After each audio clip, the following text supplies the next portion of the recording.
हाँ जी, क्या हाल-चाल है? तो जो ये मेरा चैनल है, रवि सागर हिंदी, यहाँ पे ऑब्वियसली मैं हिंदी में वीडियो बनाता हूँ और इस चैनल पे वीडियोज़ बनाने का पर्पस यही था कि मैं हिंदी में बात करूँ, मैं जो लोकल इंडियन ऑडियंस हैं, जो हिंदी समझती है ऑब्वियसली, उनसे मैं कनेक्ट करूँ और ऑब्वियसली इस चैनल पे मैं बहुत ही कैजुअली जो चीज़ें हैं, जो मैं समझता हूँ, जो मैं करता हूँ, उसके बारे में बात करता हूँ। बट इसके अलावा मेरा एक और चैनल है। इनफैक्ट मेरे चैनल्स तो बहुत सारे हैं बट मेरा एक और चैनल है जहाँ पे अप्रॉक्सिमेटली 9000 से ज़्यादा सब्सक्राइबर्स हैं मेरे। वो बेसिकली मेरा रवि सागर चैनल है। वो बेसिकली एक चैनल है जहाँ पे मैं जीरा की बातें करता हूँ, जीरा, एटलासियन टूल्स। और एक और मेरा चैनल है जहाँ पे मैं बात करता हूँ लिनक्स, ओपन सोर्स। उस चैनल के मेरे आई थिंक 1800 के आसपास सब्सक्राइबर्स हैं। तो अगर मैं अपने चैनल्स की बात करूँ, अगर मैं अपने यूट्यूब के चैनल्स की बात करूँ तो बहुत ज़्यादा सब्सक्राइबर्स मेरे नहीं हैं। But at the same time अगर मैं बात करूँ व्यूज़ की, तो मेरे वीडियोज़ पे भी बहुत ज़्यादा व्यूज़ नहीं आते हैं, ठीक है? मतलब ऐसा नहीं होता कि मेरे हर वीडियो पे हज़ारों व्यूज़ आते हैं।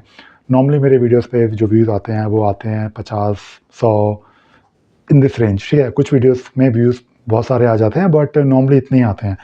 बट इसका मतलब ये नहीं है कि मैं वीडियोज़ बनाना छोड़ दूँगा या छोड़ रहा हूँ या मुझे इंटरेस्ट नहीं है वीडियो बनाने में। अ, और ये मैं इसलिए बना रहा हूँ वीडियो और ये मैं इसलिए आपको बता रहा हूँ क्योंकि आप भी डेफ़िनेटली उस फ़ेज़ से निकलोगे या फिर आप भी अगर वीडियोज़ बना रहे हो तो ये डाउट आपके माइंड में आएगा।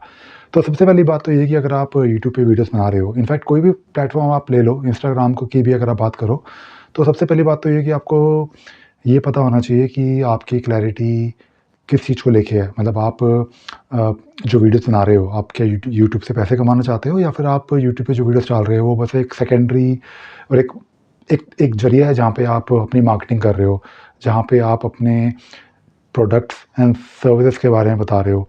तो मेरे केस में मैं ऑब्वियसली आपको अपनी सिचुएशन बताता हूँ। मेरे केस में क्या होता है कि जो मैं वीडियोज़ बनाता हूँ अ, अगर मैं अपने रवि सागर चैनल की बात करूँ या फिर अगर मैं अपने ओपन सोर्स चैनल की बात करूँ, वहाँ पे बेसिकली जो मेरे वीडियो होते हैं वो मेरे फ़ील्ड से रिलेटेड जो मैं नई नई चीज़ें सीखता हूँ, ट्यूटोरियल्स या फिर जो मुझे चीज़ें बतानी होती हैं अपने ऑडियंस को मैं अपने टॉपिक पे ही रहता हूँ और अगर मेरे वीडियोज़ पे 50 व्यूज़ आते हैं, बट उन 50 व्यूज़ में से अगर 2 लोग भी ऐसे हैं या इनफैक्ट अगर 1 लोग भी एक एक यूज़र भी ऐसा है, एक आदमी भी या एक औरत भी ऐसी है जो मेरा वीडियो देख रहा है, जो मुझे या तो काम दे या फिर मेरा कोई प्रोडक्ट या सर्विस खरीदे, तो मेरे लिए उतना ही मोर देन सफिशिएंट है।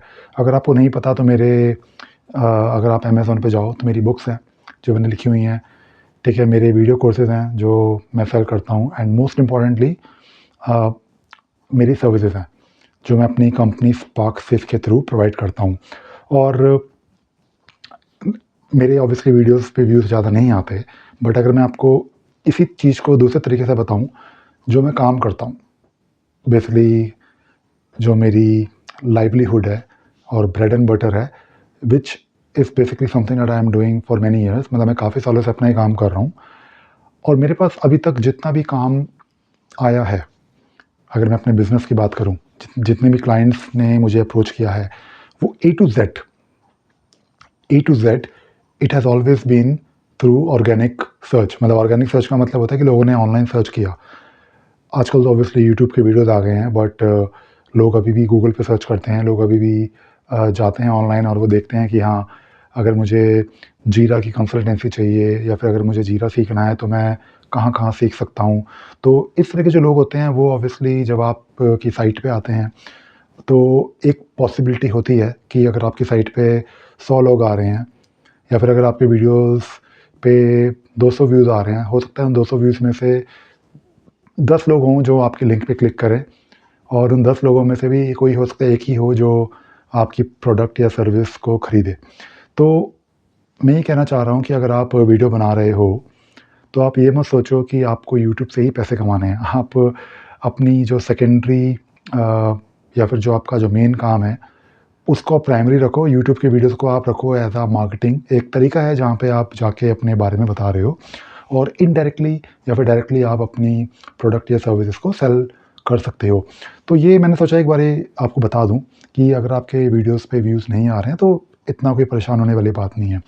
दूसरी बात ये है कि आज की डेट में आपको सिर्फ़ एक सोशल मीडिया प्लेटफ़ॉर्म पे रिलाय नहीं करना, ठीक है? अब मुझे पता है कि मेरे यूट्यूब पे अगर व्यूज़ कम आते हैं, बट लोग सर्च करते हैं ऑनलाइन तो मुझे अपनी वेबसाइट पे भी कंटेंट डालना है, तो आपके पास एक वेबसाइट भी होनी चाहिए। उसके साथ-साथ आपके पास एक न्यूज़लेटर भी होना चाहिए, आपका प्रोफ़ाइल लिंक्डइन पे भी होना चाहिए, आपकी प्रेज़ेंस इंस्टाग्राम पे भी होनी चाहिए, ट्विटर पे तो फ़ॉलोइंग होनी ही चाहिए आपकी।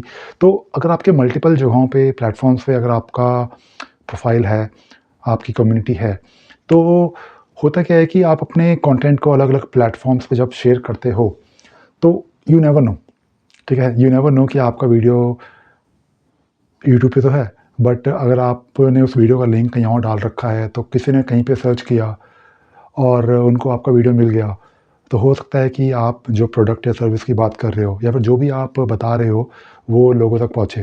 तो मेरा कहने का मतलब ये है कि don't feel disappointed based on views और based on number of subscribers. ये जो नंबर ऑफ सब्सक्राइबर्स हैं, ये तभी मैटर करते हैं और व्यूज़ तभी मैटर करते हैं जब आपका सिर्फ़ एक ही काम है, यूट्यूब पे वीडियो बना के डालना और वहीं से पैसे कमाना, जो बहुत ही मुश्किल है। उसके लिए आपको बहुत ज़्यादा अच्छी क्वालिटी के रेगुलर कंटेंट, रेगुलर वीडियोज़ डालने पड़ेंगे।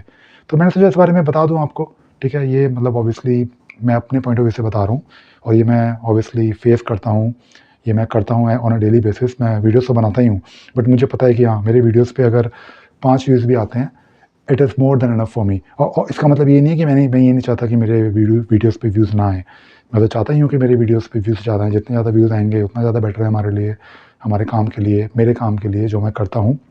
बट अगर व्यूज़ नहीं भी आते हैं तो आप वीडियोज़ को तो बनाते ही रहो और वीडियोज़ बनाने के और भी बहुत ज़्यादा आई थिंक और भी बहुत सारे बेनिफिट्स होते हैं। जैसे मैंने अपने वीडियोज़ में कई बार बताया है कि अगर आपका काम है जो इन्वॉल्व है डीलिंग विद पीपल, तो आपको कम्युनिकेशन स्किल्स इंप्रूव करनी है। अगर आप वीडियोज़ बनाते हो, तो वो तो आपकी कम्युनिकेशन स्किल्स इंप्रूव होती हैं। जो भी आप प्रोडक्ट या सर्विस की बात कर रहे हो अ, उसके बारे में आपको अगर ये नहीं पता कि कैसे मुझे उसको पिच इन करना है, कैसे मुझे सेल करना है। जैसे अगर मैं अपने सर्विस की बात करता हूँ, तो मुझे पता है कि हाँ, मुझे क्या बात बोलनी है। अगर मैं किसी पर्टिकुलर टॉपिक के बारे में कोई वीडियो बना रहा हूँ, तो उससे मेरी वोकैब्युलरी, मेरी थिंकिंग क्लियर होती है वीडियोज़ बना-बना के।